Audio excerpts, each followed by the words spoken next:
कार्तिक महात्म्य। कार्तिक मास की श्रेष्ठता तथा उसमें करने योग्य स्नान, दान, भगवत पूजन आदि धर्मों का महत्व। नारायणं नमस्कृत्य नरं चैव नरोत्तमं देवीं सरस्वतीं चैव ततो जयमुदीरयेत्। भगवान नारायण, नरश्रेष्ठ नर तथा सरस्वती देवी को नमस्कार करके जय स्वरूप इतिहास पुराण का पाठ करना चाहिए। ऋषि जी बोले, सूत जी, हम लोग कार्तिक मास का महात्म्य सुनना चाहते हैं।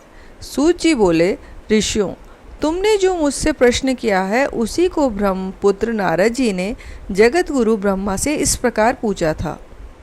पितामह, मासों में सबसे श्रेष्ठ मास, देवताओं में सर्वोत्तम देवता और तीर्थों में विशिष्ट तीर्थ कौन है, यह बताइए। ब्रह्मा जी बोले, मासों में कार्तिक, देवताओं में भगवान विष्णु तथा तीर्थों में नारायण तीर्थ बद्रिकाश्रम श्रेष्ठ है। ये तीनों कलयुग में अत्यंत दुर्लभ हैं। इतना कहकर ब्रह्मा जी ने भगवान राधा कृष्ण का स्मरण किया और पुनः नारद जी से कहा, बेटा, तुमने समस्त लोगों का उद्धार करने के लिए यह बहुत अच्छा प्रश्न किया है। मैं कार्तिक का महात्म्य कहता हूँ। कार्तिक मास भगवान विष्णु को सदा ही प्रिय है। कार्तिक में भगवान विष्णु के उद्देश्य से जो कुछ पुण्य किया जाता है उसका नाश मैं नहीं देखता। नारद, यह मनुष्य योनि दुर्लभ है। इसे पाकर मनुष्य अपने को इस प्रकार रखे कि उसे पुनः नीचे न गिरना पड़े। कार्तिक सब मासों में उत्तम है। यह पुण्यमय वस्तुओं में सबसे अधिक पुण्यतम और पावन पदार्थों में सबसे अधिक पावन है। इस महीने में 3300 देवता मनुष्य के सन्निकट हो जाते हैं और इसमें किए हुए स्नान, दान, भोजन, व्रत, तिल, धेनु, सुवर्ण, रजत, भूमि, वस्त्र आदि के दानों को विधि पूर्वक ग्रहण करते हैं। कार्तिक में जो कुछ दिया जाता है, जो भी तप किया जाता है, उसे सर्वशक्तिमान भगवान विष्णु ने अक्षय फल देने वाला बतलाया है। भगवान विष्णु के उद्देश्य से मनुष्य कार्तिक में जो कुछ दान देता है उसे वह अक्षय रूप में प्राप्त करता है। उस समय अन्न दान का महत्व अधिक है। उससे पापों का सर्वथा नाश हो जाता है। जो कार्तिक मास प्राप्त हुआ देख पराये अन्न को सर्वथा त्याग देता है, वह अतिकृच्छ यज्ञ का फल प्राप्त करता है। कार्तिक मास में समान कोई मास नहीं, सतयुग के समान कोई युग नहीं, वेदों के समान कोई शास्त्र नहीं और गंगा जी के समान दूसरा कोई तीर्थ नहीं। इसी प्रकार अन्न दान के सदृश दूसरा कोई दान नहीं है। दान करने वाले पुरुषों के लिए न्यायोपार्जित द्रव्य के दान का सुअवसर दुर्लभ है। उसका भी तीर्थों में दान किया जाना तो और भी दुर्लभ है। मुनिश्रेष्ठ, पाप से डरने वाले मनुष्य को कार्तिक मास में शालिग्राम शिला का पूजन और भगवान वासुदेव का स्मरण अवश्य करना चाहिए। दान आदि करने में असमर्थ मनुष्य प्रतिदिन प्रसन्नतापूर्वक नियम से भगवान नामों का स्मरण करे। कार्तिक में भगवान विष्णु की प्रसन्नता के लिए विष्णु मंदिर अथवा शिव मंदिर में रात को जागरण करे। शिव और विष्णु के मंदिर ना हो तो किसी भी देवता के मंदिर में जागरण करें। यदि दुर्गम वन में स्थित हो या विपत्ति में पड़ा हो तो पीपल के वृक्ष की जड़ में अथवा तुलसी के वनों में जागरण करे। भगवान विष्णु के समीप उन्हीं के नामों और लीला कथाओं का गायन करे। यदि आपत्ति में पड़ा हुआ मनुष्य कहीं अधिक जल न पावे अथवा रोगी होने के कारण जल से स्नान न कर सके तो भगवान के नाम से मार्जन मात्र कर ले। व्रत में स्थित हुआ पुरुष यदि उद्यापन की विधि करने में असमर्थ हो तो व्रत की समाप्ति के बाद उसकी पूर्णता के लिए केवल ब्राह्मणों को भोजन करावे। जो स्वयं दीपदान करने में असमर्थ हो वह दूसरों के बुझे हुए दीपक को जला दे अथवा हवा आदि से यत्नपूर्वक उसकी रक्षा करे। भगवान विष्णु की पूजा न हो सकने पर तुलसी अथवा आंवले का भगवत बुद्धि से पूजन करें। मन ही मन भगवान विष्णु के नामों का निरंतर कीर्तन करता रहे। गुरु के आदेश देने पर उसके वचन का कभी उल्लंघन न करे। यदि अपने ऊपर दुख आदि आ पड़े तो गुरु की शरण में जाए।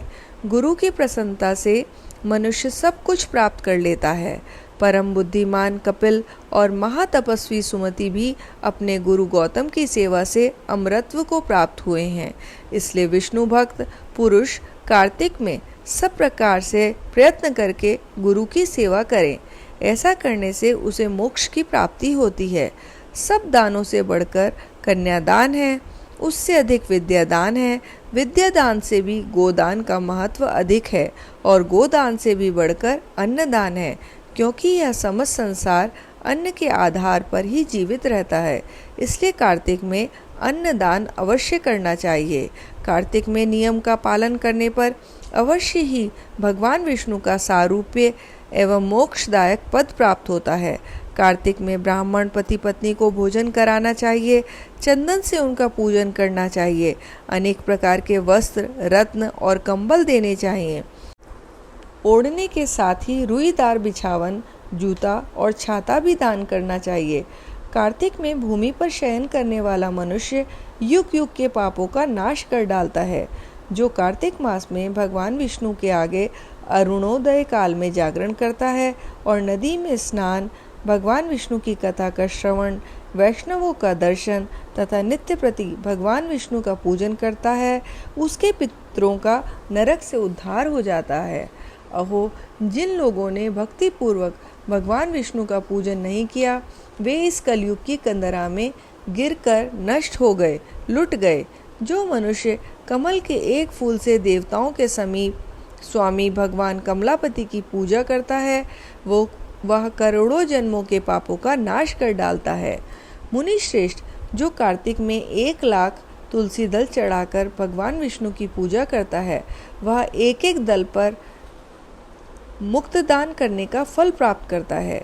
जो भगवान के श्री अंगों से उतारी हुई प्रसाद स्वरूपा तुलसी को मुख में, मस्तक पर, शरीर में धारण करता है तथा भगवान के निर्माल्यों से अपने अंगों का मार्जन करता है, वह मनुष्य संपूर्ण रोगों और पाप से मुक्त हो जाता है। भगवत पूजन संबंधी प्रसाद स्वरूप शंख का जल, भगवान की भक्ति, निर्माल्य पुष्प आदि, चरणोदक, चंदन और धूप ब्रह्म हत्या का नाश करने वाले हैं। नारद, कार्तिक मास में प्रातःकाल स्नान करें, प्रतिदिन अपनी शक्ति के अनुसार ब्राह्मणों को अन्नदान दें, क्योंकि सब दानों में अन्नदान ही सबसे बढ़कर है। अन्न से ही मनुष्य जन्म लेता और अन्न से ही बढ़ता है। अन्न को समस्त प्राणियों का प्राण माना गया है। अन्न दान करने वाला पुरुष संसार में सब कुछ देने वाला और संपूर्ण यज्ञों का अनुष्ठान करने वाला है। पूर्व काल में सत्यकेतु ब्राह्मण ने केवल अन्नदान से सब पुण्यों का फल प्राप्त कर परम दुर्लभ मोक्ष को प्राप्त कर लिया था। कार्तिक मास में अनेक प्रकार के दान देकर भी यदि मनुष्य भगवान का चिंतन नहीं करता, तो वे दान उसे कभी पवित्र नहीं करते। भगवान नाम स्मरण की महिमा का वर्णन मैं भी नहीं कर सकता। गोविंद गोविंद हरे मुरारे, गोविंद गोविंद मुकुंद कृष्ण, गोविंद गोविंद रथांग पाणे, गोविंद दामोदर माधवेति। इस प्रकार प्रतिदिन कीर्तन करें। नित्य प्रति भागवत के आधे श्लोक या चौथाई श्लोक का भी कार्तिक में श्रद्धा और भक्ति के साथ अवश्य पाठ करें। जिन्होंने भागवत पुराण का श्रवण नहीं किया, पुराण पुरुष भगवान नारायण की आराधना नहीं की और ब्राह्मणों के मुख रूपी अग्नि में अन्न की आहुति नहीं दी, उन मनुष्यों का जन्म व्यर्थ ही गया।